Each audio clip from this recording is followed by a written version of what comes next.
Paano kung sabihin ko sa'yo na ang pinakapayak mong pangarap ay isa na palang luho sa mundong ito, isang mahabang tulog, isang oras ng katahimikan, isang hapunan na walang iniisip, isang araw na walang deadline, walang pressure, walang kailangan patunayan.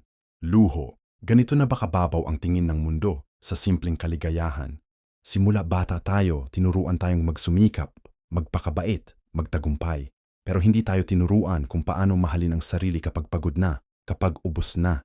Ngayong gabi, pag-usapan natin ang luho at kung paano mo ito kayang yakapin.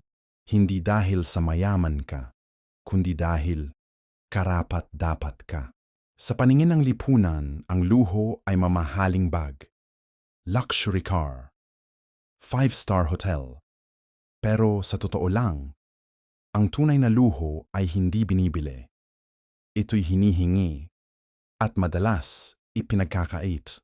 Luho ang oras, oras para sa sarili, oras para sa walang ginagawa, oras para sa wala lang. Luho ang tahimik. Sa social media, ang dami mong kailangang patunayan. Pero kapag pinili mong manahimik, iisipin ng iba, mahina ka, insecure ka, tamad ka. Luho ang pumili para sa sarili. Minsan, ang pagtalikod sa gusto ng iba ay itinuturing nilang pagiging makasarili. Pero paano mo maibibigay ang buong ikaw kung wala ka nang natitira sa sarili mo? Luho ang pagpapahinga. Kapag huminto ka, sinasabi nilang sayang ang oras mo. Pero paano ka uusad kung wasak na ang katawan mo? Dahil tinuruan tayong ang pahinga ay premyo, hindi karapatan, na kailangan mo munang maghirap bago mo masabing deserve mo. Pero saan ba galing ang paniniwalang ito? Sa kultura ng hustle. Sa sistemang pinapalakpakan ang mga taong ubos na, pero tuloy pa rin. Na kapag hindi ka abala, hindi ka mahalaga. Kapag hindi ka productive, hindi ka valuable. Ang sakit, di ba? Pero ito ang totoo. Hindi mo kailangang mamatay sa trabaho para lang mabuhay. Hindi mo kailangang ipaglaban ang kapayapaan mo bawat oras, bawat araw, na kapag hindi ka abala, hindi ka mahalaga. Kapag hindi ka productive, hindi ka valuable. Ang sakit, di ba? Pero ito ang totoo. Hindi mo kailangang mamatay sa trabaho para lang mabuhay. Hindi mo kailangang ipaglaban ang kapayapaan mo bawat oras, bawat araw. Gusto mo lang makasama ang pamilya mo sa hapunan. Gusto mo lang manood ng pelikula nang walang iniisip.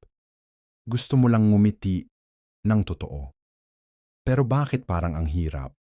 Dahil sa mata ng sistema, ang mga ito ay extra. Bonus lang kung may natira kang oras. Samantalang ito ang bumubuo sa pagkatao mo. Naalala mo ba kung kailan ka huling tumawa ng buong buo? Yung walang iniisip, wala nang pangamba? Baka matagal na. Baka dahil tinuruan kang hindi mo iyon deserve kapag hindi ka pa successful. Pero hindi mo kailangang hintayin ang validation ng mundo. Ang simpleng kaligayahan mo ay sapat, ay wasto, ay totoo. Kapag sinabi mong, ayoko muna. Kapag sinabi mong, gusto ko ng tahimik.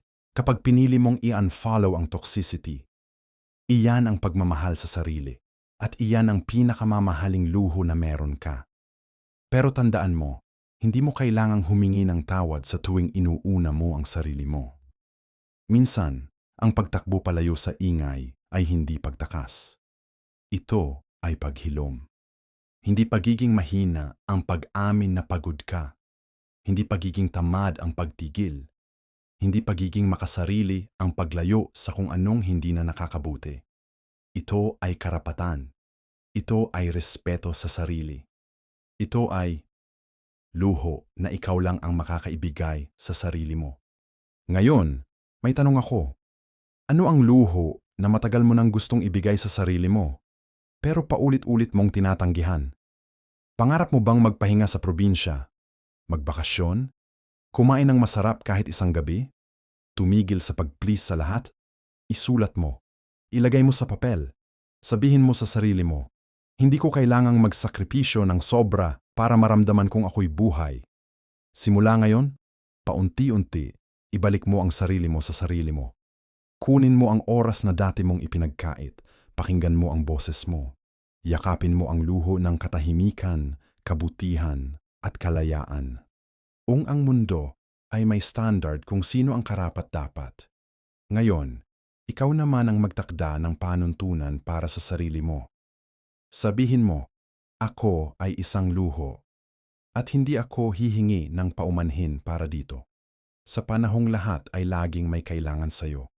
Huwag mong kalimutang ikaw rin ay tao. Hindi lang provider, hindi lang tagapagligtas. Ikaw ay isang puso, isang buhay, isang liwanag. Kaya kung kailangan mong huminto, huminto ka. Kung kailangan mong umiwas, umiwas ka. Kung kailangan mong mahalin ang sarili mo, gawin mo nang walang pag-aalinlangan. Maging isang luho. Dahil sa huli, ang mundo ay hindi laging uunawa. Pero ikaw, dapat mong matutunang yakapin ang sarili mong halaga. Kung nagustuhan mo ang motivational na video na ito, please subscribe para updated kayo sa mga motivational lesson sa Pulse of Stoicism. Salamat!